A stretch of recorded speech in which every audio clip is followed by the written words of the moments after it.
ونشهد أن سيدنا وسندنا وحبيبنا وشفيعنا ومولانا محمدا عبده ورسوله صلى الله عليه وسلم الذي أرسله بالحق بشيرا ونذيرا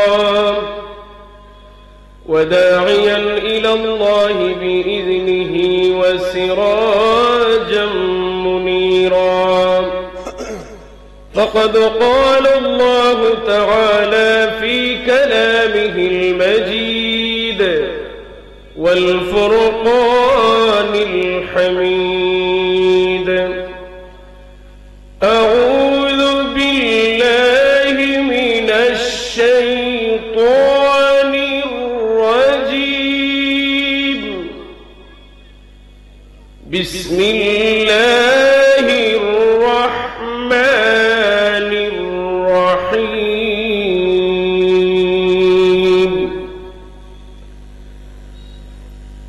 لقد رضي الله عن المؤمنين إذ يبايعونك تحت الشجرة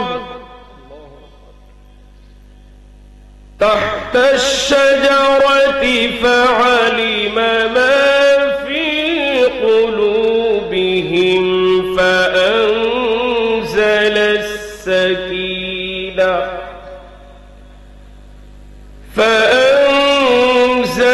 السكينة عليهم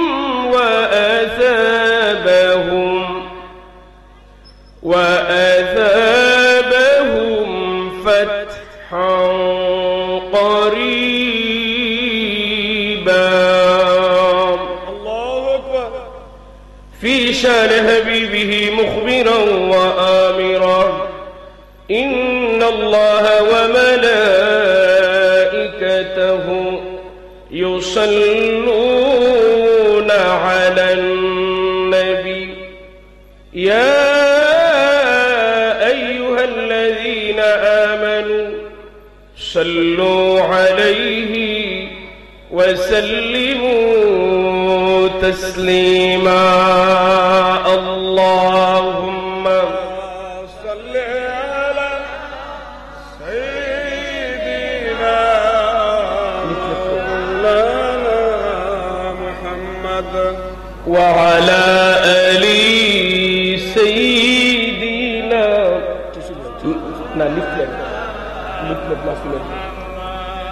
মুহতারাম হাজিরিন, আসলে আমরা সবাই জানি এখানে আমরা যারা আসি, বক্তা বলেন আর শ্রোতা বলেন, সবাই আমরা দোয়া নেওয়ার জন্য আসি, ঠিক না?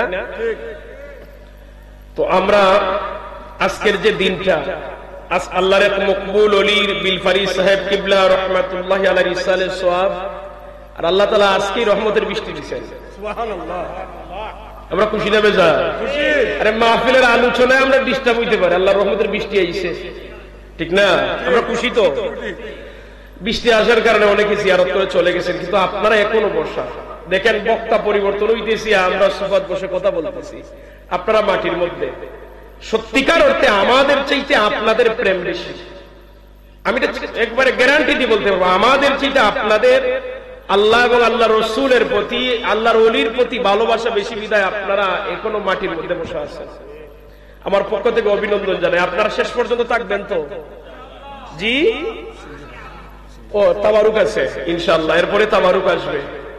যাই হোক, আপনারা যারা বসে আছেন আপনারা তাবারুকের জন্য, তাবারুকের জন্য যারা, এরা কিন্তু রাস্তাঘাটে ঘোরাফেরা করতেছে। তাবারুকের সময় ভিতরে নইব, মাঠে যা হইতো না, ঠিক না? আর তাবারুকের কিছু ফাটি আছে, এরা চতুর্দিকে ঘোরাফেরা করছে। তো আপনারা কিন্তু ওয়াজের জন্য বসা। তো আমরা কি মোহব্বতে রাসূলুল্লাহর উপর দুরূদ শরীফ পড়তে পারি না? অবশ্যই। একটু জবান খুলেন। দেখেন, আমি তো আপনাদের এত পরিচিত, আমার ওয়াজের জগতে সবচেয়ে বেশি এই এরিয়াতে ওয়াজ 2016 সাল থেকে একাধারে 5 বছর আমি এখানে আলোচনা করছি। জি, ফার্স্ট আলোচনা 2016 থেকে আমার শুরু হয়েছিল, মধ্যখানে কয়েক বছর গ্যাপ গেছে। মাদ্রাসা, এই যে মাদ্রাসা, আলিম মাদ্রাসা, এখানে একাধারে 6 বছর ওয়াজ করছি। আপনাদের চৌধুরী বাজার মিলাদুন নবীর মাহফিলে 5 বছর, এই বছর যখন দাওয়াত দিছে আমি উমরাতে ছিলাম, যার কারণে রাখতে পারি নাই।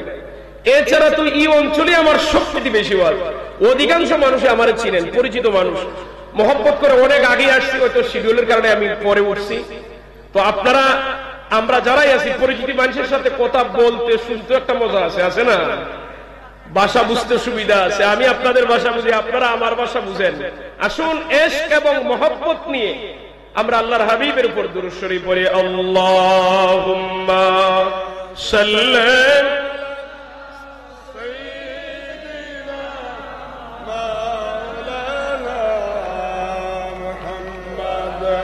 ওয়া আলা আলি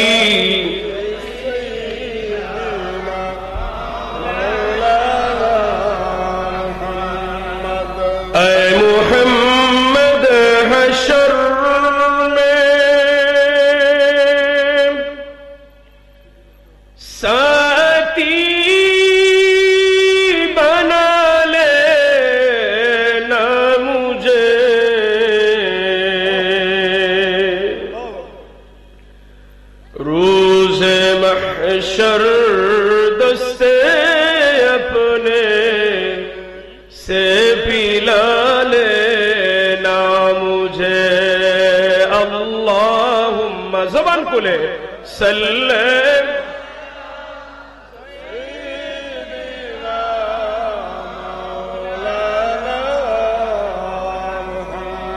ওয়া আলা আলি সাইয়্যিদিনা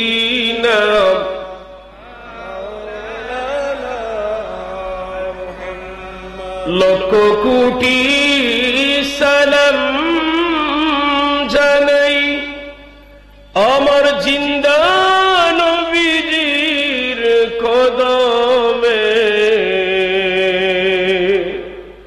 যারু সিলায় পাইব নাজাত রোজ হাশরের ময়দানে। আল্লাহুম্মা সাল্লি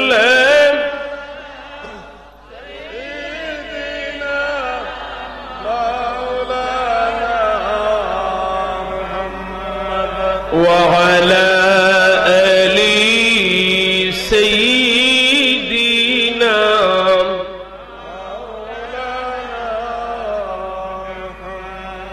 হাদিয়ে জামান মুর্শিদে মুকাম্মিল উস্তাদুল মুহাদ্দিসিন রাহমায়ে শরীয়ত পীরে কামিল হযরত আল্লামা বিল ফারিস সাহেব কিবলা রাহমাতুল্লাহি আলাইহি 10তম বার্ষিক ইসালে সওয়াব মাহফিল খানকা শরীফ। আজকের মাহফিলের সম্মানিত প্রধান অতিথি, সম্মানিত মুআজ্জাজ উলামায়ে কেরাম, উপস্থিত মুরব্বিয়ানে কেরাম, যুবক ভাইয়েরা, স্কুল কলেজ মাদ্রাসার ছাত্র বন্ধুরা, পর্দার নিশে আমার শ্রদ্ধাভাজন সম্মানিত মা ও বোনেরা, আসুন আমরা প্রথমে মহান আল্লাহ তাআলার দরবারে শুকর আদায় করি, যিনি আমাকে আপনাদেরকে আজকের এই বরকতপূর্ণ মাহফিলে আসার বসার, কথা বলার, কথা শোনার তৌফিকটুকু দান করেছেন। জবান খুলে বলি আলহামদুলিল্লাহ। সম্মানিত হাজিরিন, এই মুহূর্তে আপনারা আমার মতো কত মানুষ বিভিন্ন রোগে আক্রান্ত হয়ে বিভিন্ন ক্লিনিকে, বিভিন্ন হাসপাতালে ভর্তি আছে না নাই? অসংখ্য মানুষের দোয়ার দরখাস্ত, হুজুর আমার মা অসুস্থ, বাবা অসুস্থ, ভাই হসপিটালে, বিভিন্ন মানুষ বিভিন্ন রোগে আক্রান্ত। কিন্তু আল্লাহ তাআলা আমাদের সকলের প্রতি মেহেরবানি করেছেন, দয়া করেছেন, সুস্থ শরীরে এরকম একটি আল্লাহর মকবুল ওলির ইসালে সব মাহফিলে যে বসার সুযোগ করে দিয়েছেন। আমরা খুশি না বেজার? খুশি মনে আওয়াজ করে বলি আলহামদুলিল্লাহ। দেখেন, রাত যত গভীর হয় আল্লাহর রহমতের দরজা তত খোলা হয়। আমরা যখন যত সময় অতিক্রম করতেছি, রাত গভীরে আমরা প্রবেশ করতেছি, আল্লাহর রহমতের দিকে অগ্রসর হচ্ছি। একটু জবান খুলে বলি আলহামদুলিল্লাহ। মুহতারাম হাজরিন, আমি আল্লাহর কোরআনুল কারীমের সূরা আল ফাতহ থেকে একটি আয়াতে কারিমা তেলাওয়াত করেছি। আল্লাহ তাআলা যদি তৌফিক বিজ্ঞা দান করেন, দুই একটি কথা বলবো এবং আপনাদেরকে সাথে নিয়ে মুনাজাত দিয়ে আমরা বাড়িতে যাব বলি ইনশাআল্লাহ। সম্মানিত হাজিরিন, আমার আলোচনায় প্রবেশ করার আগে একটি বিষয় আমি আপনাদের সম্মুখে তুলে ধরতে চাই। এই যে আল্লামা সাহেব কিবলা বিল ফারি রাহমাতুল্লাহি আলাইহি, আমরা সবাই চিনি না? আমরা সবাই চিনি। এটার মূল সিলসিলা হলো সৈয়দ আহমদ শহীদ বেরলভী রাহমাতুল্লাহি আলাইহি। সুবহানাল্লাহ, সুবহানাল্লাহ। বিলফারি সাহেব কিবলার উস্তাদ, তরিকতের উস্তাদ বলেন, কিরাতের উস্তাদ বলেন, শামসুল উলামা আল্লামা সাহেব কিবলা ফুলতলি। আল্লামা সাহেব কিবলা ফুলতলি রহমাতুল্লাহি আলাইহি তরিকতের উস্তাদ হলেন শাহ ইয়াকুব বদরপুরি। শাহ ইয়াকুব বদরপুরির উস্তাদ হলেন হাফিজ আহমদ জৈনপুরি। হাফিজ আহমদ জৈনপুরির উস্তাদ হলেন শাহ কেরামত আলী জৈনপুরি। শাহ কেরামত আলী জৈনপুরি রহমাতুল্লাহি আলাইহির উস্তাদ হলেন সৈয়দ আহমদ শহীদ বেরলভী রহমাতুল্লাহি আলাইহি। আমরা সবাই জানি বাংলাদেশ সহ বিশ্বের মধ্যে 4টি তরিকা প্রসিদ্ধ: কাদরিয়া, চিশতিয়া, নকশবন্দিয়া, মুজাদ্দিদিয়া। এই 4টি তরিকা সারা পৃথিবীতে প্রসিদ্ধ। সৈয়দ আহমদ শহীদ বেরলভী রহমাতুল্লাহি আলাইহি উনি দেখলেন কাদরিয়ার তরিকার মানুষেরা চিশতিয়ার তরিকার মানুষের চেয়ে নিজেদেরকে বড় ভাবে, চিশতিয়ার তরিকার মানুষেরা অনেক সময় অন্যান্য তরিকার চেয়ে নিজের তরিকারে গুরুত্ব বেশি দেয়। এই জন্য সৈয়দ আহমদ শহীদ বেরলভী রহমাতুল্লাহি আলাইহি এই 4টি তরিকাকে একত্রিত করে বলেছেন আওর মুহাম্মাদিয়া। আর মুহাম্মাদিয়া অর্থ মুহাম্মদ সাল্লাল্লাহু আলাইহি ওয়াসাল্লামের তরিকা। তিনি বুঝাইলেন এই 4টি তরিকাই আল্লাহর হাবিব সাল্লাল্লাহু আলাইহি ওয়াসাল্লামের তরিকার মধ্যে আছে। এই জন্য 4টা দলকে একত্রিত করে উনি আর মুহাম্মাদিয়া প্রতিষ্ঠা করেছেন।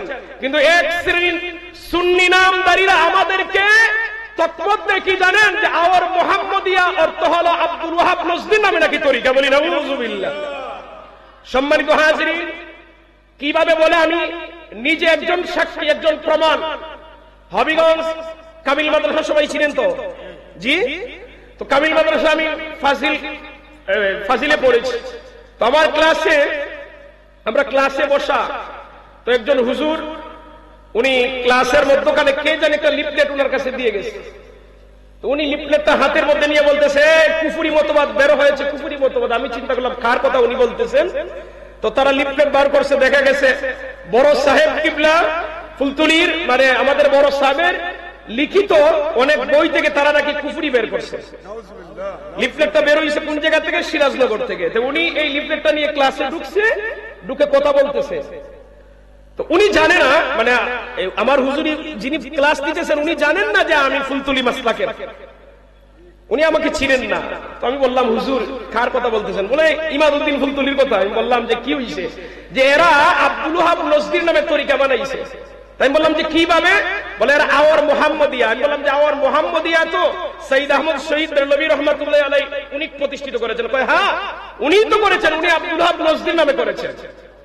আমি উনারে বললাম যে দেখেন আপনি বলতেছেন আওয়ার মুহাম্মাদিয়া মানে হলো আব্দুল ওয়াহাব নজদীর নামে। আমি দেখেছি আমাদের মানে ফুলতলি সিলসিলার যত বুজুর্গানে কেরাম মুরিদ কোরআন তখন বলেন আওয়ার মুহাম্মাদিয়া সাল্লাল্লাহু আলাইহি ওয়াসাল্লাম। যেই জায়গায় সাল্লাল্লাহু আলাইহি ওয়াসাল্লাম বলেন এই জায়গায় তো আব্দুল ওয়াহাব নজদীর নাম আসার কথাই না, এখানে তো রাসূলুল্লাহর নাম। কয় আরে তুমি কি বেশি জানো? তুমি কি ফুলতলি মস্তকের? আমারে প্রশ্ন করতেছেন। আমি বললাম যে আমি ফুলতলি মস্তকি, এটা তো পরের ব্যাপার। কিন্তু আপনি একজন ব্যক্তির নামে এত বড় মিথ্যা তহমত কেন দিবেন? আমরা সবাই জানি আওয়ার মুহাম্মাদিয়া মানে হলো মুহাম্মদ সাল্লাল্লাহু আলাইহি ওয়াসাল্লাম। এই সব সুন্নি নামদারীরা না জেনে না বুঝে সৈয়দ আহমদ শহীদ বেরলভীকে ওয়াহাবি বলে, কাফের বলে। এরা মূলত সুন্নি নয়, সুন্নি নামদারি বন্ধ ছাড়া কিচ্ছু না। কথা বলেন ঠিক কিনা?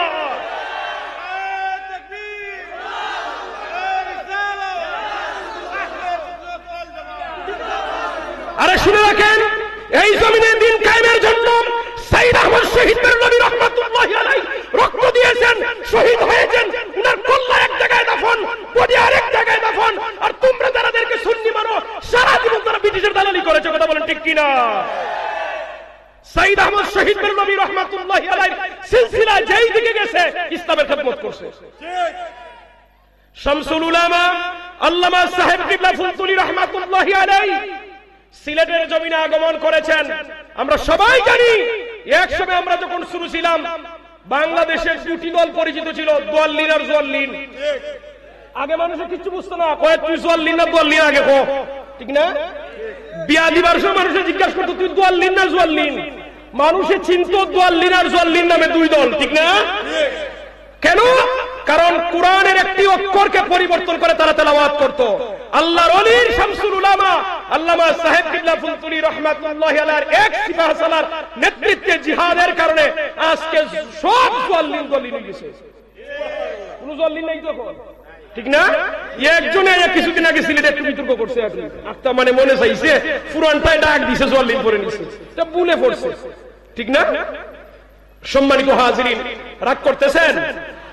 শামসুল উলামা আল্লামা সাহেব কিবলা ফুলতুলি রাহমাতুল্লাহি আলাইহি সিপাহ সালা ছিলেন আল্লামা বিলফারি সাহেব কিবলা। আল্লামা মুহাদ্দিস হুজুর বালাউদ্দিন সাহেব, এইভাবে যারা বড় বড় যারা দুনিয়া থেকে চলে গেছেন, এরা ছিলেন ফুলতুলি সাহেব কিবলার চতুর্দিকের সৈনিক। সম্মানিত হাজিরিন, এই অলির দরবারে আমরা আসি দোয়া নেওয়ার জন্য।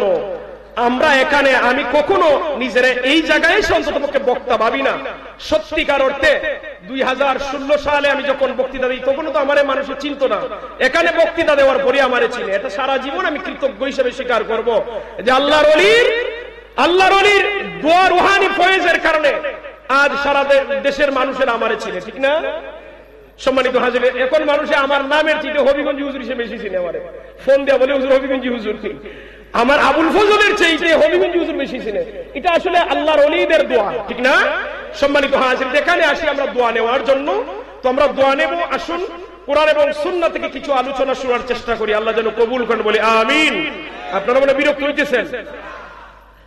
সম্মানিত হাজিরিন, আল্লাহর হাবিব সাল্লাল্লাহু আলাইহি ওয়াসাল্লাম এই পৃথিবীর বুকে মাত্র 23 বছর দিনের দাওয়াত দিয়েছেন। মাক্কি জীবনে 13 বছর দাওয়াত দিয়েছেন, মাদানী জীবনে 10 বছর দাওয়াত দিয়েছেন। মাক্কি জীবনে রাহমাতাল লিল আলামিন দিনের দাওয়াত দিয়ে মাত্র 13 বছর দাওয়াত দেওয়ার পরে মুসলমানের সংখ্যা দাঁড়িয়েছিল 120 থেকে 25 জন 13 বছর দাওয়াতের ফলে। আর মাদানী জীবনের 10 বছর দিনের দাওয়াতের পরে সর্বশেষ আমার নবী 1.25 লক্ষ সাহাবীর সামনে বিদায় হজের ভাষণ দেন। এই পরিবর্তন কেন আসলো জানার দরকার আছে নি? সম্মানিত হাজিরিন, আল্লাহর নবী সাল্লাল্লাহু আলাইহি ওয়াসাল্লাম মক্কা জীবনে 13 বছর দিনের দাওয়াত দেওয়ার পরে আল্লাহর পক্ষ থেকে যখন ওয়ার্ডার আসলো হিজরত করে মদিনায় চলে গেলেন, তখন মদিনার আধিপত্য ছিল ইহুদিদের হাতে। বনু কুরাইজা, বনু কায়নুকা, বনু নাজির 3টি গোত্রের হাতে নেতৃত্ব ছিল। এরা ছিল দুনিয়ার বড় বড় সুদখোর গোত্র। কি কুর? এই পৃথিবীতে সুদ চালু করছে ইহুদিরা। কারা? সুদের কথা কইতে আপনারা আওয়াজ শুনে গেছে। আর এই পৃথিবীতে সুদ চালু করছে ইহুদিরা। জুড়ে বলেন কারা? আরো জুড়ে বলেন, সুদ চালু করেছে কারা? ইহুদিরা সুদ চালু করছে এই পৃথিবীতে। এরা সুদ চালু করে মানুষের উপর বোঝা চাপাই দিছে, নিজের সুদের লেনদেন নেয় না। এরা বড় চালাক। সম্মানিত হাজিরিন, আল্লাহ নবী যখন হিজরত করে মদিনায় গেলেন, মদিনার ইহুদিদের সবচেয়ে বড় আলেম যিনি ছিলেন আব্দুল্লাহ ইবনে সালাম রাদিয়াল্লাহু তাআলা আনহু, ইহুদিদের বড় পণ্ডিত, ইহুদিদের বড় আলেম। উনি উনার গোত্রের মানুষদেরকে, বনু কায়নুকা গোত্রের মানুষদেরকে একত্রিত করলেন। আমার গোত্রের মানুষেরা, তোমরা কি জানো মুহাম্মদ নামে হিজরত করে যে ব্যক্তি মদিনায় আগমন করেছে, উনি হলেন আখিরি নবী। সুবহানাল্লাহ বলেন। উনার গোত্রের মানুষেরা বলে, আপনি আমরার মধ্যে আলেম, আমাদের নেতা, আপনি যদি উনারে আখিরি নবী মানেন আমরা যাবো কোথায়? তো উনি বলেন, তোমরা কি তাওরাত মানো না? অবশ্যই মানি। তো উনি বললেন যে তাওরাত কিতাবে যে আখিরি নবীর বিবরণ দেওয়া হয়েছে, তাওরাতের বিবরণ অনুযায়ী উনি আখিরি নবী। সুবহানাল্লাহ। তো তারা বলে কি করা যায়? উনি বললেন, দেখো, তোমাদের ভিতরে যদি কোনো সন্দেহ থাকে তোমরা প্রশ্ন করতে পারো। তো তারা বলল, ঠিক আছে, আমরা প্রশ্ন করব। একটি বর্ণনা পাওয়া যায় তারা 3টি প্রশ্ন করেছিল আমার নবীকে। আর একটি বর্ণনা পাওয়া যায় তারা প্রশ্ন রেডি করে সমস্ত প্রশ্নগুলি আব্দুল্লাহ ইবনে সালাম রাদিয়াল্লাহু তাআলা আনহুর প্রতিনিধি বানিয়ে দিয়েছিল যে তুমি প্রশ্নগুলি নিয়ে যাবে আর উনারে করবে। তোমাকে আমরা বিনা দ্বিধায় বিশ্বাস করি, তুমি আমাদের পক্ষ থেকে যাবে, উনি কি উত্তর দেয় সে আমাদেরকে বলবে। সম্মানিত হাজিরিন, ইহুদিরা আমার নবীরে আটকানোর জন্য তারা 1400 প্রশ্ন রেডি করছে। কয়শো? একটু কথা বলেন, কয়শো? 1400। কেন জানেন? যে তাদের ধারণা হলো 1400 প্রশ্ন করতেও সময় লাগবে, উত্তর দিতেও সময় লাগবে, অনেকদিন চলে যাবে, এর ভিতরে উনার সম্পর্কে চিনা জানা হয়ে যাবে। 1400 প্রশ্ন তো দাঁড়ের কথা না, প্রশ্ন করতেও সময় লাগবে, উত্তর দিতেও সময় লাগবে। সম্মানিত হাজিরিন, বনু কায়নুকা গোত্রের প্রতিনিধি হয়ে আব্দুল্লাহ ইবনে সালাম রাদিয়াল্লাহু তাআলা নবীর কাছে আসছেন। এসে বললেন যে মুহাম্মদ ইবনে আব্দুল্লাহ, যারা আমার নবীরে নবী মানত না, তারা মুহাম্মদুর রাসূলুল্লাহ বলতো না, তারা বলতো মুহাম্মদ ইবনে আব্দুল্লাহ। এসে বলে, মুহাম্মদ ইবনে আব্দুল্লাহ, আমি বনু কায়নুকা গোত্রের প্রতিনিধি হয়ে এসেছি, আমাদের কিছু প্রশ্ন আছে, আপনি উত্তর দিলে আমরা মুসলমান হব, উত্তর না দিলে আমরা মুসলমান হব না। শর্ত হলো আপনি যদি উত্তর না দিতে পারেন, আপনি যে পারলেন না, আমরা গোটা মদিনাবাসীরে জানিয়ে দিব। মূল উদ্দেশ্য হলো আল্লাহ রাসূলকে ছোট করা।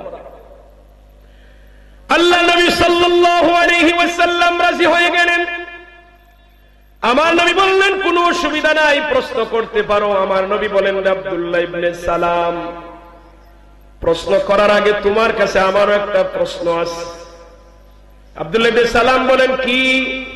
রাহমাতাল লিল আলামিন বলেন, আব্দুল্লাহ ইবনে সালাম, তোমাদের প্রশ্ন সংখ্যা 1400 না? বলেন আল্লাহু আকবার। আল্লাহু আকবার। ইহুদিরা গোপনে বৈঠকে বসে 1400 প্রশ্ন রেডি রেখেছিল। এই 1400 প্রশ্নের কথা ইহুদি ছাড়া অন্য কেউ জানে না, তাদের নিজেদের মানুষ ছাড়া দ্বিতীয় আর কেউ জানে না। আমার নবী প্রশ্ন করলেন, তোমাদের প্রশ্ন সংখ্যা 1400 না? আব্দুল্লাহ ইবনে সালাম তিনি বললেন, ইয়া ও মুহাম্মদ ইবনে আব্দুল্লাহ, এই 1400 প্রশ্ন আমরা গোপনে বৈঠকে আমরা নির্ধারিত করেছি। তুমি তো ওই জায়গায় ছিলে না, না থেকেও আমাদের গোপন কথা যেহেতু বলে দিছো, আমি সাক্ষ্য দিলাম আপনার উপর আল্লাহর ওহী আসে, কোনই কালেমা পড়ে মুসলমান বানিয়ে দাও। কালেমা পড়ে মুসলমান হয়ে গেলেন। আব্দুল্লাহ ইবনে সালাম রাদিয়াল্লাহু তাআলা আনহু কালেমা পড়ে মুসলমান হওয়ার পরে বলেন, ইয়া রাসূলুল্লাহ, ওগো মায়ার নবী, আপনি জানেন না ইহুদিদের মতো বাজে লোক আর পৃথিবীতে নাই। আমার গোত্রের মানুষেরা যদি জানে আমি কালেমা পড়ে মুসলমান হয়ে গেছি, তারা আমার ব্যাপারে বাজে মন্তব্য করবে। তারা জানে না তাদের দলনেতা হয়ে আমি এসেছিলাম। এখন যদি তারা জানতে পারে আমি মুসলমান হয়ে গেছি, তারা আমার ব্যাপারে বাজে মন্তব্য করবে। আমার নবী বলেন, তুমি চিন্তা করিও না। আব্দুল্লাহ ইবনে সালাম রাদিয়াল্লাহু তাআলা আনহু নবীর পাশে লুকিয়ে রইলেন। আমার নবী একজন প্রতিনিধি পাঠাইলেন, যাও বনু কায়নুকা গোত্রের যত মানুষ আছে সবাইরে আমার সামনে হাজির করাও। বনু কায়নুকা গোত্রের ছোট বড় সবাই রাহমাতাল লিল আলামিন নবীর দরবারে হাজির। আমার নবী জানতে চাইলেন, বনু কায়নুকা গোত্রের মানুষেরা, তোমাদের মধ্যে যিনি নেতা আব্দুল্লাহ ইবনে সালাম, সে কেমন মানুষ আমি জানতে চাই, তোমাদের জবান থেকে তার ব্যাপারে মন্তব্য শুনতে চাই। আমার নবী প্রশ্ন করছেন, আর আব্দুল্লাহ ইবনে সালাম রাদিয়াল্লাহু তাআলা লুকিয়ে লুকিয়ে দেখতেছেন। তারা আব্দুল্লাহ ইবনে সালাম রাদিয়াল্লাহু তাআলা দেখার কোনো সুযোগ নাই, তিনি পর্দার আড়াল থেকে দেখতেছেন। তো তারা তিনটি বাক্যে তাদের দলনেতার প্রশংসা করলো। কয়টি বাক্যে? আপনাদের মনোযোগ আসেনি? জি, এক নম্বরে তারা বলল, সাইয়্যিদুনা ওয়া ইবনু সাইয়্যিদিনা, তিনি হলেন আমাদের নেতা এবং নেতার পুত্র, উনিও নেতা, উনার বাপও নেতা। সুবহানাল্লাহ বলেন। দুই নম্বরে বলল, খায়রুনা ওয়া ইবনু খায়রিনা, উনি হলো আমাদের জাতির মধ্যে সবচেয়ে ভালো মানুষ, ভালো মানুষের পুত্র, উনিও ভালো, উনার বাপও ভালো। তিন নম্বরে বলল, ওয়া আলামুনা ওয়া ইবনি ওয়া আলামিনা, উনি হলো আমাদের জাতির মধ্যে সবচেয়ে সেরা আলেম এবং আলেমের পুত্র, অর্থাৎ উনিও আলেম, উনার বাপও আলেম। আচ্ছা, একজন মানুষের আর কি বাকি থাকে? আমরা সমাজের নেতা আছে কিন্তু আলেম না। আলেম আছে, উনি নেতা না। আবার অনেক ভালো মানুষ আছে, উনি আলেমও না, নেতাও না, ঠিক না? আপনার আমার সমাজের তিন মানুষ তিন গুণে গুণান্বিত, আর আব্দুল্লাহ ইবনে সালাম রাদিয়াল্লাহু তাআলা এক ব্যক্তি তিন গুণে গুণান্বিত। সুবহানাল্লাহ, আওয়াজটা একটু বড় করে বলা যায় না? একটু মন খুলে বলেন সুবহানাল্লাহ। এই তিনটি গুণে প্রশংসা করার পরে আমার নবী বললেন, আফরাআইতুম ইন আসলামা আব্দুল্লাহ, আফরাআইতুম ইন আসলামা আব্দুল্লাহ, আব্দুল্লাহ ইবনে সালাম যদি কালেমা পড়ে মুসলমান হয়ে যায় তাহলে তোমরা কি বলবে? তারা বলে, আমরা এটা কখনো পছন্দ করি না যে আমাদের দলনেতা মুসলমান হয়ে যাবে, এটা আমরা কখনো পছন্দ করি না। সম্মানিত হাজিরিন, আল্লাহ নবী ইশারা দিলেন, আব্দুল্লাহ ইবনে সালাম রাদিয়াল্লাহু তাআলা গোপন জায়গা থেকে বের হয়ে তার জাতির মানুষের সামনে উচ্চ আওয়াজে কালেমায়ে শাহাদাত পাঠ করে শোনাই দিয়েছেন। সুবহানাল্লাহ। জাতির মানুষের আবার কি বলে, গোষ্ঠীর মানুষেরা বলে, ও মোহাম্মদ ইবনে আব্দুল্লাহ আমার নবীকে লক্ষ্য করে বলতেছে, আগে যে আমরা নেতার ব্যাপারে মন্তব্য করেছিলাম সব বাদ। কি বলছে? সব বাদ, নতুন করে মন্তব্য করতেছি।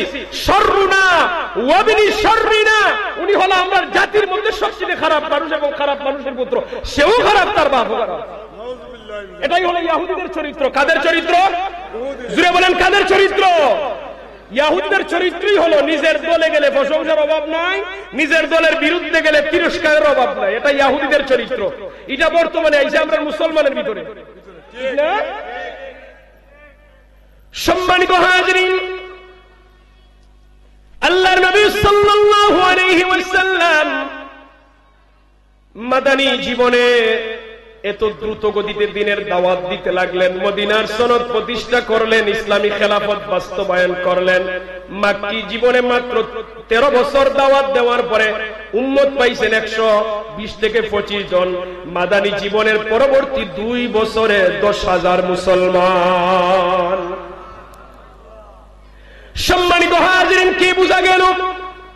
ব্যক্তিগত জীবন আর রাজনৈতিক জীবন সমান নয়। সম্মানিত হয়, আজকে রাজনীতির কথা বললে অনেকে বলে হুজুর রাজনীতির আলাপ করিয়েন না। আরে বা, তোমরা দুনিয়ার তন্ত্রমন্ত্রের রাজনীতি আমরা করি না। আমরা যে রাজনীতির কথা বলি এটা হলো রাহমাতাল লিল আলামিনের রাজনীতির কথা, মদিনার সনদের কথা, আমার নবীর রাষ্ট্রনায়কের কথা। আমার নবী রাজনীতিবিদ ছিলেন, সেরা রাষ্ট্রনায়ক ছিলেন। আমার নবীর চাইতে আদর্শ কোন নেতা পৃথিবীতে। অতএব আমাদের নবীকে আমরা আদর্শ মানি। আমার নবী যেই রাজনীতি করেছেন, এই রাজনীতির কথা সারা জীবন বলবো, ঠিক কিনা বলেন? দুনিয়ার কোন রাজনৈতিক নেতা আমাদের আদর্শ না। আমাদের আদর্শ একজন রাহমাতাল লিল। সম্মানিত হাজিরিন, প্রত্যেকদিন ফজরের নামাজের পরে আপনার আমার নবী সাহাবায়ে কেরামদের দিকে ঘুরে বসতেন। সাহাবায়ে কেরামদেরকে প্রশ্ন করতেন, কেউ কোন স্বপ্ন দেখছো কিনা? সাহাবীরা স্বপ্ন দেখলে নবীরে বলতেন, নবী তাবির করতেন। নিয়ম অনুযায়ী আমার নবী একদিন বললেন, সাহাবীরা আজকে কি কেউ কোন স্বপ্ন দেখেছ? কোন সাহাবী আওয়াজ করলেন না। বোঝা গেল আজকে কেউ কোন স্বপ্ন দেখেন নাই। আমার নবী বলেন, রে সাহাবীরা, আজ আমি স্বপ্ন দেখেছি। নবী যখন এই কথা বললেন, সাহাবীদের হৃদয়ের মধ্যে আগ্রহ বেড়ে গেছে। ইয়া রাসূলুল্লাহ, কি স্বপ্ন দেখলেন? যদি মেহেরবানি করে আমাদেরকে বলতেন। কেননা নবীগণের স্বপ্ন হলো আল্লাহর পক্ষ থেকে ওহী, ঠিক কিনা? আপনি আমি স্বপ্নে বহু কিছু দেখি। স্বপ্নে লন্ডন চলে গেছি, ঘুম থেকে উঠে দেখি বিছানায় ঘোরাঘুরি, ঠিক না? স্বপ্নে দিকে আরেকজনের জমিনে গেছি, ঘুম থেকে উঠে দেখি বিছানার মধ্যে ঘোরাঘুরি করতেছি। ও ভাই, আপনার আমার স্বপ্ন আর নবীর স্বপ্ন সমান নয়। নবীগণ যা দেখেন আল্লাহর পক্ষ থেকে দেখেন। আমার নবী স্বপ্ন কি দেখলেন সাহাবায়ে কেরাম জানতে চান। নবী বলেন, রে সাহাবীরা, আমি স্বপ্ন দেখলাম আল্লাহর ঘর বাইতুল্লাহ তাওয়াফ করতেছি, আর তোমাদের অধিকাংশই আমার পিছনে পিছনে তাওয়াফ করতেছে। এই কথা বলা মারত মুহাজির সাহাবী যারা নবীর সাথে হিজরত করে মদিনায় আসছিলেন, নিজের হাতে ঘর বানিয়েছিলেন, ঘরের ভিতরে থাকতে পারেন নাই। সাহাবীরা বলেন, ইয়া রাসূলুল্লাহ, ওগো মায়ার নবী, নিজের হাতে ঘর বানিয়েছিলাম, কাফেরদের অত্যাচারের যন্ত্রণায় থাকতে পারি নাই। আপনার সাথে হিজরত করে মদিনায় চলে আসলাম। মক্কায় বাড়ি ঘরে থাকতে কাবা ঘর তাওয়াফ করতাম। কাবার দিকে তাকাইলে কলিজা শীতল হয়ে যাইত। অনেকদিন হয়ে গেছে বাড়িতে যাওয়া হয় না, কাবা ঘর দেখারও সুযোগ হয় না। মেহেরবানি করে যদি আমাদেরকে সাথে নিয়ে বাইতুল্লাহ তাওয়াফ করতেন, উমরার জন্য রওনা দিতেন, তাহলে কাবা ঘরটা তাওয়াফ করলে পরে আমাদের কলিজা শীতল হয়ে যাইত। আপনার আমার নবী ১৫০০ সাহাবী নিয়ে, মতান্তর ১৪০০ সাহাবী নিয়ে নবী রওনা দিয়েছেন উমরা করার নিয়তে। কি করার নিয়তে? উমরা করার নিয়তে রওনা দিলেন। মক্কার কাফেররা তারা প্রস্তুতি নিতেছে আপনার আমার নবীর বিরুদ্ধে যুদ্ধ করার জন্য। নবী কিন্তু গেছেন উমরা করার জন্য, আর মক্কার কাফেররা রেডি যুদ্ধ করার জন্য। গুপ্তচরের মাধ্যমে নবী জানতে পারলেন। এই জন্য আপনার আমার নবী রাস্তা পরিবর্তন করে হুদাইবিয়ার দিকে রওনা দিলেন। হুদাইবিয়া একটা জায়গার নাম। ওই জায়গার মধ্যে নবী শিবির স্থাপন করলেন, করে এবার বার্তা বাহক পাঠাইলেন। প্রতিনিধি পাঠাইলেন। হযরত উমাইয়া ইবনে খারাশ রাদিয়াল্লাহু তাআলা আনহুরে বার্তা বানিয়ে পাঠাইলেন, বার্তা বাহক বানিয়ে পাঠাইলেন, যাও মক্কার কাফেরদেরকে জানিয়ে দাও আমরা যুদ্ধ করার জন্য আসি নাই, উমরা করার জন্য আসি, তারা যেন আমাদেরকে সুযোগ দেয়। উনি যখন মক্কায় গেলেন, সম্মানিত হাজিরিন, মক্কার যুবকেরা উনারে মারার জন্য উদ্বুদ্ধ হলো। মুরব্বীরা তামাইল, তোমরা মারিও না। কোন রকম উনার জানটারে জীবিত নিয়ে নবীর কাছে আসলেন। ইয়া রাসূলুল্লাহ, এই পরিবেশ। আমার নবী বলেন, উমর তুমি যাও, তুমি না গেলে হবে না। সুবহানাল্লাহ বলেন। হযরত ওমর বলেন, ইয়া রাসূলুল্লাহ, ইয়া হাবিবাল্লাহ, ওগো মায়ার নবী, মক্কার কাফেরদের কাছে আপনার পরে সবচেয়ে বড় শত্রু হলাম আমি উমর। আমি যদি যাই তারা জীবিত রাখবে না, আমাকে জবাই করে ফেলবে। আমার কোন আত্মীয় স্বজন মক্কায় নাই। ইয়া রাসূলুল্লাহ, অনুমতি দিলে একটা পরামর্শ দিতে চাই। নবী বলেন, বলো। হযরত ওমর রাদিয়াল্লাহু তাআলা আনহু বলেন, আমাদের ভাই উসমানকে পাঠিয়ে দেন। উসমানকে কেউ মারবে না, কেন তার অনেক আত্মীয় স্বজন আছে। কেউ যদি মারতেও চায়, আত্মীয় স্বজন এসে তারে রক্ষা করতে পারবে। সম্মানিত হাজিরিন, আল্লাহ নবী সাল্লাল্লাহু আলাইহি ওয়াসাল্লাম সাহাবায়ে কেরামদের পরামর্শ গ্রহণ করতেন। নবী কিন্তু সাহাবায়ে কেরামদের পরামর্শ নিতেন। সুবহানাল্লাহ বলেন। সুন্দর পরামর্শগুলি আমার নবী গ্রহণ করতেন, কেননা সাহাবায়ে কেরামদের কাছ থেকে এমন সুন্দর সুন্দর পরামর্শ আসতো, নবী মেনে নিতেন। সুবহানাল্লাহ বলেন। সম্মানিত হাজিরিন, আমার নবী বলেন, উমর তোমার প্রস্তাব মেনে নিলাম। উসমান রাদিয়াল্লাহু তাআলা আনহুরে নেতা বানিয়ে, প্রতিনিধি বানিয়ে পাঠাইলেন। উসমান রাদিয়াল্লাহু তাআলা আনহু যখন তাদের কাছে গেলেন, মক্কার বড় বড় কাফেরদের নেতাদের কাছে, নেতারা বলল, দেখো আমরা এই বছর তোমাদেরকে উমরা করার সুযোগ দিতে পারি না, তোমরা এই বছর মদিনায় চলে যাবে। আগামী বছর উমরা করতে এসে মক্কায় মাত্র 3 দিন থাকতে পারবে, কোন যুদ্ধের তরবারি আনবে না, সাথে শুধু আত্মরক্ষার তরবারি আনবে। আর এই বছর উমরা করার কোন সুযোগ নাই। কাফেররা বলল, উসমান দেখো তুমি যেহেতু এসেই গেছো, তোমারে আমরা সুযোগ দিলাম, তুমি বাইতুল্লাহ তাওয়াফ করে চলে যাও। তারা বলতেছে, উসমান তুমি যেহেতু এসেই গেছো, তোমারে সুযোগ দিয়ে দিলাম, তুমি একা একা তাওয়াফ করে চলে যাও। উসমান রাদিয়াল্লাহু তাআলা, উনি কিন্তু ঠান্ডা মিজাজের মানুষ, কিন্তু এখন গরম হয়ে গেছে। উনি বলেন, মক্কার কাফেররা, তোমরা কি মনে করছো যে আমরা ১৫০০ সাহাবী নবীর নেতৃত্বে এসেছি, আমাদের সকলের হৃদয়ের মধ্যে আশা আমাদের নবী আগে আগে তাওয়াফ করবেন, আমরা নবীর পিছনে পিছনে তাওয়াফ করব। যেই সফরে আমার নবী তাওয়াফের সুযোগ পাবেন না, ওই সফরে আমি উসমানও কাবাগর তাওয়াফ করব না। সুবহানাল্লাহ বলতে পারেন না? এটা ছিল উসমান রাদিয়াল্লাহু তাআলা নবীর প্রতি ভালোবাসার প্রমাণ, যে নবী যেখানে তাওয়াফ করবেন এই জায়গায় আমি উসমানও তাওয়াফ করব না। এই কথা বলতেই কাফেরদের শান্তি গরম হয়ে গেছে। এরা উসমান রাদিয়াল্লাহু তাআলা নুরে বন্দী করে ফেলছে। আর মিথ্যাবাদীরা সংবাদ ছড়াই দিয়েছে, মক্কার কাফেররা উসমান রাদিয়াল্লাহু তাআলা নুর হত্যা করে ফেলছে। এই খবর যখন আপনার আমার নবীর কান মুবারকে আসলো, আমার নবী শপথ করে বসলেন যে আমি উসমানের বদলা না নিয়ে মদিনায় যাব না। সুবহানাল্লাহ বলেন। আমার নবী যখন এই শপথ করলেন, ১৫০০ সাহাবী আমার নবীর কাছে হাত মুবারকে বায়াত নিয়ে শপথ নিলেন, আমরাও আমাদের ভাই উসমানের বদলা না নিয়ে মদিনায় যাব না। সুবহানাল্লাহ বলতে পারেন না? সম্মানিত হাজির, এই যে দৃশ্য, ১৫০০ সাহাবী নবীর সাথে একাত্মতা ঘোষণা করলেন একজন মুসলমানের বদলা নেওয়ার জন্য। আমার আল্লাহ তাআলা এত খুশি হইছেন, আমার আল্লাহ তাআলা জিবরিল আমিনকে পাঠিয়ে আয়াত নাযিল করে দিয়েছেন। যেই আয়াতে কারিমা আমি আমার ভূমিকা তেলাওয়াত করেছিলাম, কি দেখেন, লাকাদ রাদিয়াল্লাহু আনিল মুমিনিনা ইয ইউবাইউনাকা তাহতাশ শাজারা। আল্লাহ তাআলা বলেন, আমি ওইসব ঈমানদার মুমিন বান্দাদের উপর সন্তুষ্ট হয়ে গিয়েছিলাম যারা যখন তারা আপনার কাছে বায়াত নিয়েছিল গাছের নিকটে বসে। আমার নবীর গাছের নিকটে বসে সাহাবায়ে কেরাম যে বায়াত নিয়েছিলেন, এই দৃশ্যটা আল্লাহ তাআলার কাছে এতই ভালো লাগলো, আল্লাহ তাআলা বলেন ওইসব মুমিনদের উপর আমি সন্তুষ্ট হয়ে গেলাম। এখানে মুমিন দ্বারা হলো হুদায়বিয়ার সন্ধির সমস্ত সাহাবীরা। সুবহানাল্লাহ বলেন। সম্মানিত হাজিরিনের পরে আল্লাহ তাআলা বলেন, ফালিমা মা ফি কুলুবিহিম, ফালিমা মা ফি কুলুবিহিম, তাদের অন্তরের মধ্যে কি বিরাজ করতেছে আল্লাহ তাআলা জানেন। ফাআনজালাস সাকিনাতা আলাইহিম, আল্লাহ তাআলা তাদের অন্তরের মধ্যে সাকিনা নাজিল করলেন, প্রশান্তি নাজিল করলেন। ওয়া আতাবাহুম ফাতহান করিবা, এবং আসন্ন বিজয়ের সুসংবাদ দিয়ে দিলেন। বলেন না সুবহানাল্লাহ।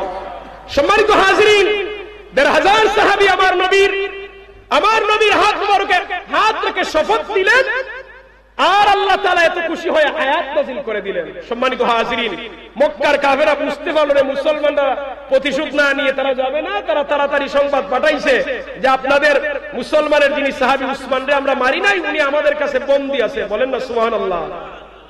তারা একাধারে ২-৩ মানুষ পাঠাইছে, আমার নবী মানেন না। সর্বশেষে তারা একজন কাফেরদের নেতা সুহাইল ইবনে আমর নামে একজন ব্যক্তি ছিলেন, মুরব্বী মানুষ, তারা সবাই উনারে মানে। উনি এসে বলে, ও মুহাম্মদ ইবনে আব্দুল্লাহ, আমি যুদ্ধের জন্য আসি নাই, আমি শান্তির প্রস্তাব নিয়ে আসছি, আমি চুক্তি করতে চাই। আমার নবী বলেন, তুমি যদি বলো তাহলে আমি চুক্তি করতে রাজি আছি, কোনো অসুবিধা নাই। দুরূদ শরীফ পড়ে সাল্লাল্লাহু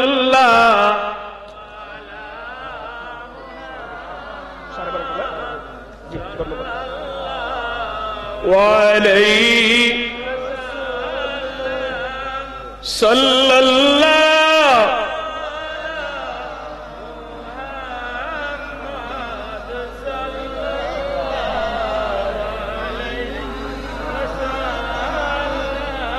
সম্মানিত হাজিরিন, আমার নবী রাজি হয়ে গেলেন চুক্তি করার জন্য। কাফেরদের নেতা সুহাইল ইবনে আমর, মুসলমানদের নেতা রাহমাতাল লিল আলামিন। আমার নবী লেখার দায়িত্ব দিলেন হযরত আলী রাদিয়াল্লাহু তাআলা আনহুকে। হযরত আলী রাদিয়াল্লাহু তাআলা আনহু যখন লেখার দায়িত্ব পাইলেন, আমার নবী বলেন, আলী তুমি লেখো। প্রথমেই বিসমিল্লাহির রহমানির রহিম। সুহাইল ইবনে আমর বলে, না, বিসমিল্লাহির রহমানির রহিম অর্থ আমি বুঝি না, বিসমিল্লাহির রহমানির লেখা যাবে না। প্রাচীন রীতি অনুযায়ী যেইভাবে চুক্তিপত্রে লেখা হয় ওইভাবে লিখতে হবে, বিসমিকা আল্লাহুম্মা। আমার নবী বলেন, আলী তুমি বিসমিকা আল্লাহুম্মাই লেখো। হযরত আলী লিখলেন। সাহাবায়ে কেরাম তো রাগে অগ্নিশর্মা হয়ে গেলেন। কাফেরের এত বড় সাহস, আমার নবীর কথা বাদ দিয়ে কাফেরের কথা লেখানো হচ্ছে, কিন্তু আমার নবী মেনে নিতেছেন। আমার নবী যে মেনে নিচ্ছেন তার মধ্যে হিকমত আছে না নাই? কথা বলেন, আছে না নাই? অবশ্যই এর মধ্যে ফজিলত আছে। আমার নবী মেনে নিছেন, সাহাবায়ে কেরাম না বুঝলো, আমার নবী বুঝতেছেন। ২ নম্বরে আমার নবী বললেন, লেখো হাজামা কাদি আলাইহি মুহাম্মাদুর রাসূলুল্লাহ। এই যে চিঠি শর্ত সাপেক্ষে আল্লাহর রাসূল সম্মতি দিয়েছেন। সুহাইল ইবনে আমর বলে, না, এখানে হাজামা কাদি মুহাম্মাদুর রাসূলুল্লাহ হবে না, বরং হবে হাজামা কাদি মুহাম্মদ ইবনে আব্দুল্লাহ। তোমারে তো মুহাম্মদুর রাসূলুল্লাহ মানি না, মানতাম যদি তুই ঈমানই আনতাম। নাউযুবিল্লাহ বলেন। আমার নবী বলেন, আলী তুমি সুহাইল ইবনে আমরের কথা অনুযায়ী মুহাম্মদ ইবনে আব্দুল্লাহ লেখো। হযরত আলী মুহাম্মদ ইবনে আব্দুল্লাহ লিখলেন। এইদিকে সাহাবায়ে কেরাম কাফেরদের প্রতি খুব রাগ করতেছেন, কিন্তু কথা বলতে পারতেছেন না, কারণ মাঠে নেতা রাহমাতাল লিল নবীর উপরে তো সাহাবায়ে কেরাম জীবনে কথা বলেন নাই। সম্মানিত হাজিরিন, পরবর্তী চুক্তি, আগামী 10 বছর মক্কার কাফের মদিনার মুসলমানদের মধ্যে যুদ্ধ বন্ধ থাকবে, এটা উভয়ের জন্য ভালো। এর পরবর্তী শর্ত হলো যে মক্কার কোন মানুষ যদি মদিনায় যায় তার অভিভাবকের অনুমতি ছাড়া মদিনাবাসী ফেরত দিতে বাধ্য থাকবে। পক্ষান্তরে মদিনার কোন মুসলমান যদি মক্কায় যায় মক্কাবাসী ফেরত দিতে বাধ্য থাকবে না। চুক্তি কার পক্ষে যাইতেছে? কাফেরের পক্ষে। মক্কার মানুষ মদিনায় গেলে মুসলমানরা ফেরত দিতে বাধ্য, মদিনার মানুষ মক্কায় গেলে মক্কাবাসী ফেরত দিতে বাধ্য না। চুক্তি কাফেরের পক্ষে। আমার নবী মেনে নিয়েছেন। আমার নবী যখন মেনে নিতেছেন সাহাবায়ে কেরাম কথা বলার কোন সুযোগ নেই। সম্মানিত হাজিরিন, এরপরে আরেকটা শর্ত দিল, এই বছর উমরা করার কোন সুযোগ নাই, এই বছর আপনারা মদিনায় চলে যাবেন, আগামী বছর উমরা করতে এসে মাত্র 3 দিন থাকবেন, যুদ্ধের তরবারি আনতে পারবেন না, শুধু আত্মরক্ষার তরবারি আনবেন। এটাও আমার নবী মেনে নিয়েছেন। সাহাবায়ে কেরামরা হৃদয় ভেঙে চূর্ণ বিচূর্ণ হয়ে গেল। বুক ভরা আশা নিয়ে আসলাম আমরা কাবাগর তওয়াফ করব, অথচ কাফেরদের কারণে আমরা কাবাগরের জিয়ারত থেকে তাওয়াফ থেকে বঞ্চিত হইলাম। নবী মেনে নিয়েছেন, কথা বলার কোনো সুযোগ নাই, চুক্তি হয়ে গেছে। এমন সময় সুহাইল ইবনে আমরের ছেলে আবু জামদাল রাদিয়াল্লাহু তাআলা তিনি মুসলমান হয়ে গেছেন। সুবহানাল্লাহ। উনি এসে দাঁড়াইলেন আমার নবীর পাশে। সুহাইল ইবনে আমর বলে, মুহাম্মদ ইবনে আব্দুল্লাহ, তোমার সাথে যে আমার চুক্তি হইছে, চুক্তি অনুযায়ী আমার ছেলে আবু জামদালকে ফেরত দাও। আমার নবী বললেন, আবু জান্দাল তুমি তোমার বাবার সাথে চলে যাও। আবু জান্দাল বলেন, ইয়া রাসূলুল্লাহ, কালেমা পড়েছি, ইসলাম ধর্ম গ্রহণ করেছি, মুসলমান হয়েছে, হওয়ার কারণে মক্কার কাফেররা আমার উপর অনেক নির্যাতন করেছে, এখন যদি আবার ফেরত দিয়ে দেন, তারা আগের চাইতে আমার উপর অত্যাচারের মাত্রাটা আরো বাড়াই দিবে, ইয়া রাসূলুল্লাহ দয়া করে আমাকে দিবেন না। আমার নবী বলেন, আবু জান্দাল তুমি সবর করো, ধৈর্য ধারণ করো, আল্লাহর উপর ভরসা করো, আল্লাহ তাআলার কাছে সাহায্য চাও, অবশ্যই আল্লাহ তাআলা তোমার জন্য উত্তম ফয়সালার ব্যবস্থা করবেন। সুবহানাল্লাহ। সম্মানিত হাজিরিন, মন বাগারি দৈনি চুক্তি করে ১৫০০ সাহাবীকে সাথে নিয়ে আল্লাহর হাবিব সাল্লাল্লাহু আলাইহি ওয়াসাল্লাম মদিনার দিকে চলে আসলেন। সম্মানিত হাজিরিন, আবু জান্দাল রাদিয়াল্লাহু তাআলা ফেরত দিলেন। মদিনায় এসে কোন সাহাবীর মন ভালো না, আমরা উমরা করতে গেলাম, উমরা করতে পারলাম না, আমাদের ভাই আবু জান্দাল নির্যাতিত হইল, তারও সাথে আনতে পারলাম না। সম্মানিত হাজিরিন, আমার নবী এসে বিশ্রাম নিতে পারলেন না। এর মধ্যে মক্কা থেকে একজন সাহাবী হযরত আবু বকর রাদিয়াল্লাহু তাআলা নবীর দরবারে হাজির। ইয়া রাসূলুল্লাহ, আমারে মেহেরবানি করে আপনার পাশে জায়গা দেন, আমি আপনার সেবা করতে চাই, বাকি জীবনটা আপনার খেদমত করে কাটাতে চাই। আমার নবী বলেন, আবু বকর, মক্কার কাফেরদের সাথে চুক্তি হয়ে গেছে, আমি চাইলেও তোমারে রাখতে পারবো না, তুমি চলে যাও। নবী আবু বকরের সাথে কথা বলতেছেন, এমন সময় মক্কার দুইজন কাফের সৈন্যবাহিনী এসে নবীর কাছে দাবি করলো। নবী তার আবু বকরকে দিয়ে দিলেন, যাও মক্কায় চলে যাও, ধৈর্য ধারণ করো, আল্লাহর উপর ভরসা করো, আল্লাহ তাআলা তোমার জন্য উত্তম ফয়সালার ব্যবস্থা করে দিবেন। রওনা দিলেন। মধ্যখানে একটি জায়গার মধ্যে তারা বিশ্রাম নিল। কাফের দুই সৈন্যবাহিনী দুইজনে খেজুর খায়। আমার নবীর সাহাবী আবু বকর রাদিয়াল্লাহু তাআলা একটা খেজুর দেয় না। দুইও কাফের সৈন্যবাহিনী খেজুর খাইতেছে, আমার নবীর সাহাবীরে কোনো খেজুর দেয় না। তো উনি ছিলেন বড় আকলদার সাহাবী। নবীর সাহাবায়ে কেরামদের মধ্যে অনেক আকলদার সাহাবী ছিলেন, একজন আবু বকর ছিলেন আকলদার সাহাবী। তো এক কাফেরে করতেছে কি, তা খেজুরও খাইতেছে আর এক হাতে তরবারি নাড়াইতেছে, খেলা করতেছে। তো উনি তার তরবারি প্রশংসা করেন, তোমার তরবারিটা দেখতে তো বড় সুন্দর। এবার সে শত্রু যখন আমার প্রশংসা করতেছে খুশি হয়ে গেছে, সুন্দর হবে না, এটা টাকা দিয়ে কিনছি না, টাকা দিয়ে যখন কিনছি সুন্দর তো হবেই। তুমি বলেন, তুমি কি তোমার তরবারিটা আমার দেখতে দিবে? অসুবিধা নাই, ধরো দেখো। সে কিন্তু জানে না নবীর সাহাবী কি করবেন। সে যখন আমার নবীর সাহাবীর কাছে তরবারি দিছে, উনি তরবারি হাতে নিয়ে এমন জোরে তার গর্দানে আঘাত করছেন, কল্লা উড়াই দিছেন। খুশি মনে বলেন সুবহানাল্লাহ। আরে নবীর সাহাবী কাফেরের কল্লা কাটছে, জোরে বলবেন না সুবহানাল্লাহ। সম্মানিত হাজিরিন, ওই যে আরেকজন ছিল, হে ভয় পেয়ে দৌড় দিছে, মক্কায় না গিয়ে আমার মদিনায় আমার নবীর কাছে এসে জান বাঁচানোর জন্য। সে মনে করছে আমারও মারবে। আর এইদিকে আবু বকর রাদিয়াল্লাহু তাআলা রক্ত মাখা তরবারি, তরবারির মধ্যে রক্ত লাগানো আছে, ওই রক্ত মাখা তরবারি নিয়ে নবীর সামনে এসে বলেন, ইয়া রাসূলুল্লাহ, এখন আমারে মদিনায় থাকার সুযোগ দেন। সুবহানাল্লাহ বলেন। আমার নবী বলেন, তোমারই ফাটাইলাম মক্কা যাওয়ার জন্য, মধ্যখানে হত্যাকাণ্ড ঘটাইলে, আবার বলতেছো তো তোমারে থাকার সুযোগ দিব। মক্কাবাসী তো মনে করবে এই কাজ আমি তোমার হুকুম দিছি। আমার নবী একটু রাগ করছেন সাহাবীর উপর। আবু বকর বলেন, ইয়া রাসূলুল্লাহ, আমি তারে আমরা মদিনার সীমানায় মারছি না, তারা মক্কার সীমানায় মারছি। সুবহানাল্লাহ বলেন। আমার নবী ওই কাফের সৈন্যবাহিনী জিজ্ঞাসা করলেন, কোন জায়গায় মারছে? কয় এই কথা সত্য, সে আমরা সীমানাতেই মারছে। তো এই চুক্তিনামার মধ্যে ছিল হত্যাকাণ্ড যে এলাকায় ঘটবে সে দোষী হবে। যেহেতু মক্কার সীমানায় নবীর সাহাবী কল্লা কাটছেন, এই জন্য সাহাবীর উপর দোষ আসে নাই। সুবহানাল্লাহ বলবেন না? আমার নবী বলেন, আমার আবু বকর আর মক্কায় যাবে না, যাও তুমি ব্যর্থ হয়েছো, তোমার দায়িত্ব ছিল তোমরা দুইজনের নিরাপত্তা তারে নিয়ে যাওয়া, তোমরা নিতে ব্যর্থ হইছো, চলে যাও। ওই কাফের চলে গেছে। আমার নবী বললেন, আবু বকর তুমি মদিনায় থাকতে পারবে না, তোমারে যদি মদিনায় থাকার সুযোগ দেই তো মক্কার মানুষেরা মনে করবে আমি তোমার অর্ডার দিই, তুমি অন্য দেশে চলে যাও, মক্কায় যাওয়া লাগবে না, মদিনায় থাকতে পারবে না, অন্য দেশে চলে যাও। উনি গেছেন সমুদ্রের পারে সীমান্তবর্তী এলাকায় গিয়ে একা একা বসবাস করতেছেন আর চিন্তা করতেছেন কিভাবে কাফেরদের কাছ থেকে প্রতিশোধ নেওয়া যায়।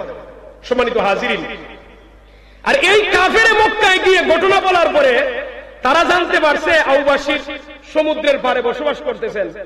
এই যিনি আবু জান্দাল রাদিয়াল্লাহু তাআলা অত গরীব দরিদ্র আরো মুসলমান ছিলেন, তারা লুকিয়ে লুকিয়ে এসে আবু বশিরের দলে সমুদ্রের পারে যোগ দিলেন। আস্তে আস্তে করে আবু বশিরের দলের মানুষের সংখ্যা দাঁড়াইলো 70 জন।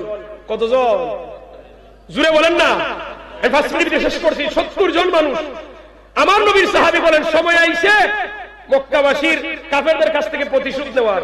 বাকি সাহাবীরা বুঝতেছেন না। উনি বলেন চিন্তা করিও না, কিভাবে প্রতিশোধ নেওয়া লাগে আমার জানা আছে। এরা কাফেলা নিয়ে সিরিয়া থেকে যখন মালামাল নিয়ে মক্কার দিকে যায়, আবু বশির রাদিয়াল্লাহু তাআলা আক্রমণ করে সব মালামাল রেখে কাফেরদেরকে খালি হাতে ফেরত পাঠান। সুবহানাল্লাহ বলেন। মক্কার কাফেররা চিন্তা করলো এইভাবে যদি চলতে থাকে তাহলে আমাদের ব্যবসা বাণিজ্য আর থাকবে না। তারা জলদি করে আমার নবীর কাছে বার্তা পাঠাইছে, ও মুহাম্মদ ইবনে আব্দুল্লাহ, আপনার সাথে যে আমাদের হুদায়বিয়ার সন্ধির চুক্তি ছিল আমরা ওই শর্ত তুলে নিলাম। আজকের পর থেকে মক্কার যে কোনো মানুষ মদিনায় গিয়ে থাকতে চাইলে তারে আর কোনোদিন ফেরত আমরা চাইব না। সুবহানাল্লাহ বলেন। মানে ডান্ডা মেরে খেয়ে শুধু হইছে আর বলছে আবু বশির সহ সবাই মদিনায় নিয়ে নেন, আমরা আর ফেরত চাইবো না। সম্মানিত হাজিরিন, এই যে আমার নবী চুক্তি মেনে নিয়েছিলেন, আল্লাহ তাআলা মুসলমানদেরকে এই সন্ধির মধ্যে বিজয় দান করলেন। বাহ্যিকভাবে দেখা গেল মুসলমানরা পরাজিত, মূলত মুসলমানদের জন্যই এর মধ্যে আল্লাহ বিজয় রেখেছিলেন। আমার নবী বার্তাবাহক পাঠাইলেন, যাও, আমার আবু বশিরের বড় ইচ্ছা সে আমার পাশে থাকবে, আমার খেদমত করে জীবন কাটাইবে। নবীর সাহাবী বার্তাবাহক গেছেন। আচ্ছা, নবীর পক্ষ থেকে চিঠি গেছে। আবু জান্দাল বলেন আমাদের নেতা আবু বশির এইভাবে চিঠি নিয়ে পড়তেছেন হাতের মধ্যে নিয়ে। আবু জান্দাল বলেন আমি দূর থেকে দাঁড়িয়ে দাঁড়িয়ে আমরা নেতার চিঠি পড়া দেখতেছি। আমি উনার চেহারার দিকে তাকিয়ে দেখলাম চেহারাটা হাস্যোজ্জ্বল হয়ে আছে, চেহারার মধ্যে নূর চমকাইতেছে। কারণ চিঠি তো দুনিয়ার কোন সাধারণ মানুষের কাছ থেকে গেছে না। কার কাছ থেকে গেছে? রাহমাতুল লিল, তো বলেন না কার কাছ থেকে গেছে? রাহমাতুল লিল আলামিনের কাছ থেকে গেছে। দুনিয়ার দামি চিঠি তো, নবীর হাত মুবারকের চিঠি তো, খুশিতে উনার চেহারার মধ্যে নূর চমকাইতেছে। আল্লাহু আকবার। আবু জান্দাল বলেন আমি দেখলাম আমাদের নেতা আবু বশির চিঠি পড়তে পড়তে চিঠি পড়া শেষ, চিঠিটা উনার বুকের মধ্যে পড়ে গেছে। আমি ভাবলাম কি হলো রে, নেতার হাত থেকে চিঠি কেন বুকে পড়ে গেল? উনি এগিয়ে এসে দেখেন উনি আর জমিনে নাই, উনি ইন্তেকাল করে দুনিয়া থেকে বিদায় নিয়েছেন। দেখেন যেই সাহাবীর আশা ছিল নবীর খেদমত করবেন, ওই সাহাবী কাছে চিঠি গেছে কিন্তু চিঠি পড়া শেষ, নিজের জীবনও শেষ। সম্মানিত হাজিরিন, হযরত আবু জান্দাল বলেন আমি নিজে লাশ দৌত করলাম, কাফন পরাইলাম, ইমামতি করে কবরস্থ করে বাকি মানুষদেরকে নিয়ে নবীর দরবারে আসলাম। আমার নবী জানতে চাইলেন, ও আবু জান্দাল আমার আবু বশিরের খবর কি? আমার আবু বশিরের বড় ইচ্ছা ছিল আমার পাশে থাকবে, আমার খেদমত করে বাকি জীবন কাটাইবে। আবু জান্দাল বলেন ইয়া রাসূলুল্লাহ, ওগো মায়ের নবী, আপনার সাহাবীর কাছে চিঠি দেওয়ার পরে উনি চিঠি পড়তে শেষ হওয়া মাত্রই দুনিয়া থেকে বিদায় নিলেন। আমার নবী রাহমাতাল লিল আলামিন চোখের পানি ছেড়ে কাঁদলেন আর বললেন, রে ও আবু জান্দাল, এখানে যারা তোমরা আমার সামনে আছো তোমরা সবাই সাক্ষী থাকো, আমার সাহাবীর দুনিয়াতে আল্লাহ মনের আশা পূর্ণ করেন নাই, আল্লাহ তাআলা জান্নাতে আমার সাহাবীর মনের আশা পূর্ণ করে দিবেন। সম্মানিত হাজিরিন, যে যেভাবে আমার নবীরে দুনিয়াতে ভালোবাসবে সে ওইভাবেই পরকালে আমার নবীরে পাইবে। কথা বলেন ঠিক কিনা? সম্মানিত হাজিরিন, শামসুল উলামা আল্লামা সাহেব কিবলা ফুলতুলি রাহমাতুল্লাহি আলাইহি, পীর কামিল পীর মুকাম্মিল আল্লামা বিলফারি সাহেব কিবলা রাহমাতুল্লাহি আলাইহি, সাইয়্যিদ আহমদ শহীদ বেরলভী রাহমাতুল্লাহি আলাইহি সিলসিলার তরিকায়ে মুহাম্মদিয়ার সিলসিলার যত বুজুর্গানি কেরাম ছিলেন এরা সবাই ছিলেন আশিকে রাসূল। ঠিক কি না? এরা আমাদেরকে আদর্শ শিখিয়েছেন। তাদের কাছে আমার নবীর আখলাক ছিল, আমার নবীর চরিত্র ছিল। এরা খানকার মধ্যে পীর ছিলেন, ময়দানের বীর ছিলেন। ঠিক কি না? খানকায় বসে মানুষদেরকে তালিম দিয়েছেন। আবার যখন প্রয়োজন পড়েছেন, ইসলাম বিরোধী কোন অপশক্তি যখন মাঠে নেমেছে তাদেরকে উৎখাত করার জন্য আমাদের এই হক্কানি বুজুর্গানে কেরামেরা মাঠে ময়দানে জিহাদের জন্য ঝাঁপিয়ে পড়েছেন। সম্মানিত হাজির, সেই আদর্শ আমাদেরকে লালন করতে হবে। আমরা সেই আদর্শ ভুলবো না। সারা জীবন আল্লামা সাহেব কিবলা বিলফারি রাহমাতুল্লাহি আলাইহির আদর্শকে ধরে রাখবো। রাজি আছেন? বলি ইনশাআল্লাহ। সবাই বলি ইনশাআল্লাহ। আল্লাহ তাআলা যেন আজকের মাহফিলকে কবুল করেন, সবাই বলি আমিন। আল্লাহ তাআলা যেন সকলের খেদমতকে কবুল করেন, বলি আমিন। যে যেভাবে সাহায্য করেছেন, দান সদকা করেছেন, সকলের সাহায্য সহযোগিতার জন্য আল্লাহ তাআলা কবুল করেন, সবাই বলি আমিন। আমি কথা বললাম, কথাবার্তায় যদি কোনো ভুল ত্রুটি হয় আপনারা আল্লাহর ওয়াস্তে ক্ষমা করে দিবেন। আল্লাহ তাআলা যেন আমাদের সবাইকে maaf করেন, সবাই বলি আমিন। ওয়া আখিরু দাওয়ানা আলহামদুলিল্লাহি রাব্বিল আলামিন। আসসালামু আলাইকুম ওয়া রাহমাতুল্লাহ।